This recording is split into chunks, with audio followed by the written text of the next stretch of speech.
राधे राधे बच्चों. Today we have to learn a new chapter Swami explained from a school by R.K. Narayan. This is your unit 4 and endolence.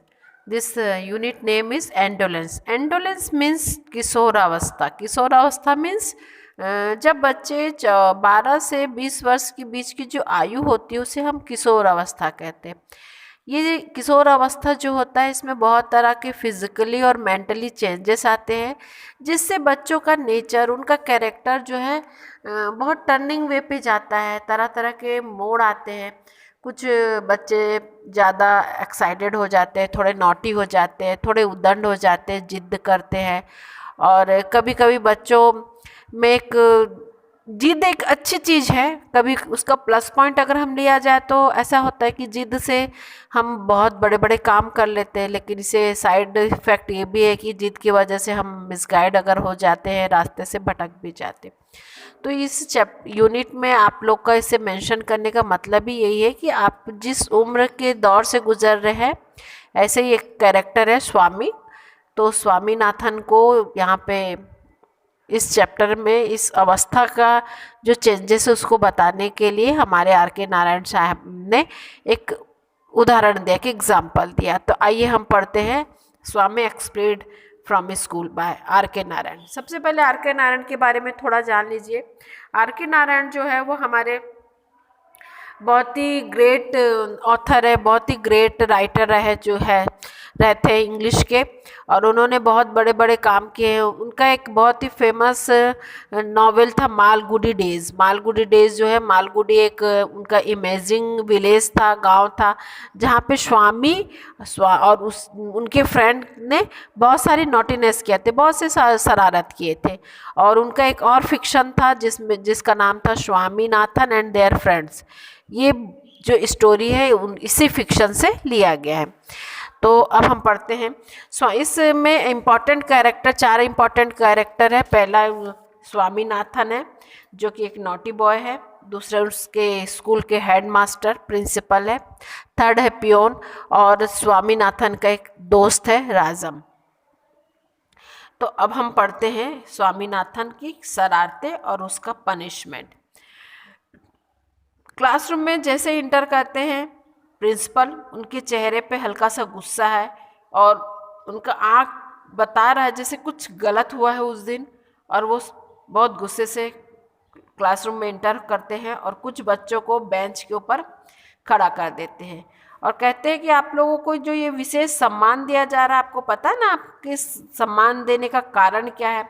आप हमारे बहुत श्रेष्ठ विद्यार्थी हैं. वो बोल तो रहे हैं बहुत ही प्लस पॉइंट वाली बात है, लेकिन एक्चुअली ये सब गुस्से पे बोल रहे हैं क्योंकि कुछ बच्चों ने प्रिंसिपल सर के जो रूम है उसके वेंटिलेशन का कांच तोड़ दिया है, जिसके कारण वो बहुत ही गुस्से में इंटर करते हैं. अब क्योंकि बच्चे तो जान रहे हैं कि हमने गलती की है, लेकिन सब अपनी अपनी गलती को छुपाने के लिए कोई ना कोई सज़ा बता रहा है, रीज़न बता रहा, सॉरी, कोई ना कोई बहाना बता रहा है कि किस तरह से वो जो है लास्ट डे अपसेंट थे.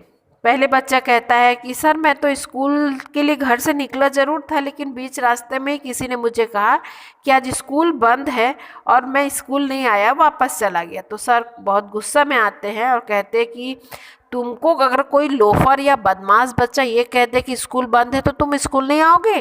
तुमको स्कूल आके पता करना चाहिए था कि स्कूल सच में बंद है या नहीं है. तो तुम्हारा पनिशमेंट ये है कि कल तुम जो है 2 रुपीज़ यहाँ पे लाकर सबमिट करोगे, डिपॉजिट करोगे.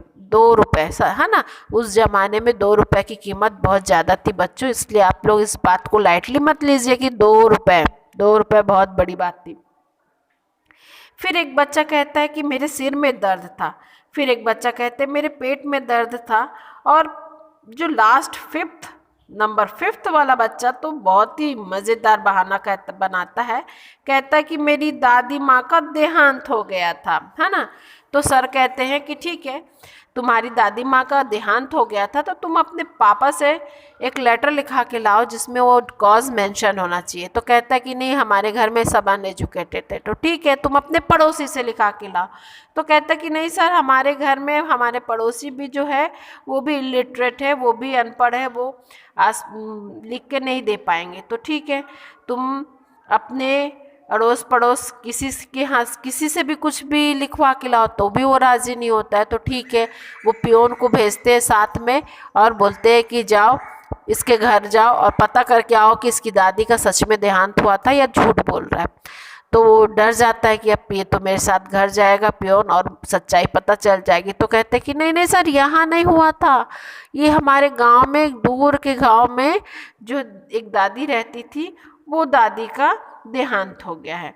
तो इस तरह से वो एक के बाद एक जो है बहाना सारे बच्चे, यानी कि रामानाथन के जो स्वामीनाथन के जो फ्रेंड्स है वो एक से एक बहाना बना रहे हैं।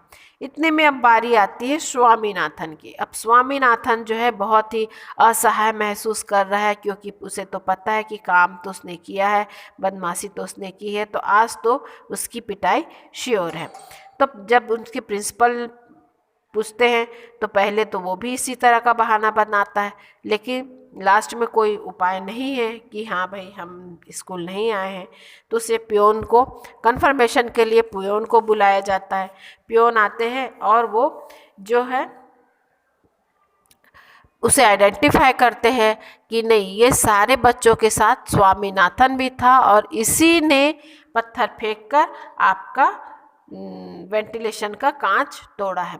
अब जो है प्रिंसिपल सर कि इसके सामने उसकी चोरी पकड़ी जाती है, तो सर बहुत गुस्से में आते हैं और उसे जो है मार पड़ती है ना। जब स्वामीनाथन को मार पड़ने लगती है, बेत मीन्स एक ऐसी छड़ी जो बहुत पतली होती है लेकिन उसे चोट बहुत मजबूत होती है, इसलिए उसे चोट भी बहुत ज़ोर से लगता है। तो उसकी बेत से पिटाई होने लगती है। तब फिर वो जो है मान जाता है कि हाँ उसने गलती की थी। फिर वो प्रिंसिपल जो है उसे रस्टिकेट करते हैं, बहुत गुस्से से कहते हैं कि कल से तुम स्कूल नहीं आना तुम्हें रस्टिकेट किया जा रहा है। तो वो क्योंकि बहुत गुस्से में रहता है और वो खुद ही कहता है और बड़बड़ाते हुए अपने बुक्स कॉपीज़ समेट लेता है और कहता है कि मैं आपके गंदे स्कूल की परवाह नहीं करता। इस तरह ये स्टोरी का एक हैप्पी एंडिंग समझ लीजिए या फनी एंडिंग कहिए, यहाँ पर स्टॉप हो जाता है। एक्चुअली ये एज ही ऐसा है कि जहाँ बच्चे सिर्फ शरारत करना चाहते हैं और उनको लाइफ में सिर्फ फन नज़र आता है, वो अच्छे बुरे का फ़र्क भूल जाते हैं और अपने फ़न के लिए किसी भी हद तक चले जाते हैं। तो एक छोटा सा बच्चों का एक छोटा सा शरारत को आर के नारायण ने यहाँ पे हम सबके सामने में रखा है और इस उम्र की छोटी छोटी जो चेंजेस है फिज़िकली और मेंटली वो बताने की कोशिश की है बच्चों पर। आई होप, मैं आप लोगों से उम्मीद करती हूँ कि आप बहुत ही मैच्योर और सिंसियर बच्चे हैं, तो आप क्लासरूम में कोई भी इस तरह की नॉटीनेस नहीं करेंगे। थैंक यू बच्चों।